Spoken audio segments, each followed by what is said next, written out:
తెలుగు తత్వం యూట్యూబ్ ఛానల్లో అందరికీ స్వాగతం, సుస్వాగతం.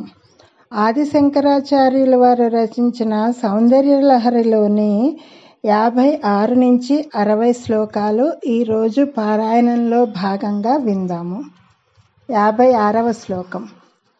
తవాపర్ణే కర్ణే జపనయనపై శూన్యచకిత నిలీయం తే తోయే నియతమనిమేషాః సఫరికాః ఇయం చ శ్రీర్బద్ధశ్చదపుటకవాటం కువలయం జహాతి ప్రత్యూషే నిశిచ విఘటయ్య ప్రవిశతి.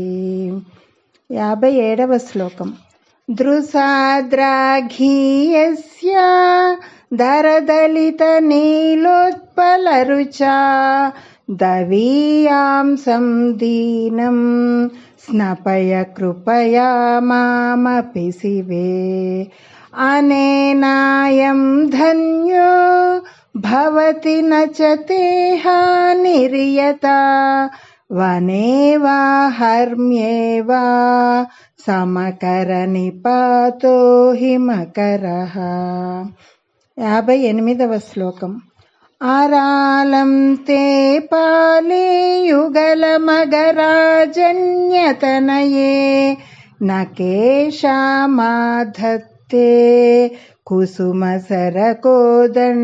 కుతుకం తిరశ్చీనో యత్ర శ్రవణపథముల్లంఘ్య విలసన్ అపాంగవ్యాసంగో దిశతి సరసంధానధిషణాం. 59వ శ్లోకం.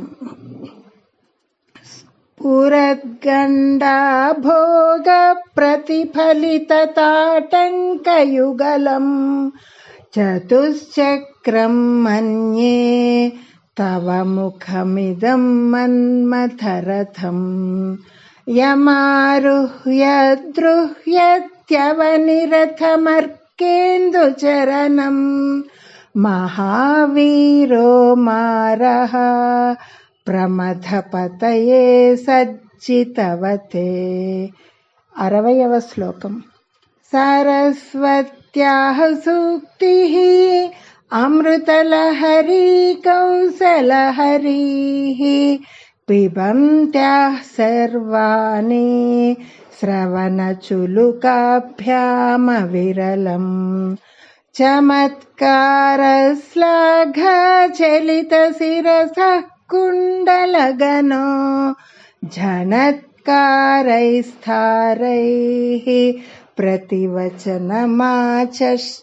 ఇవ తే.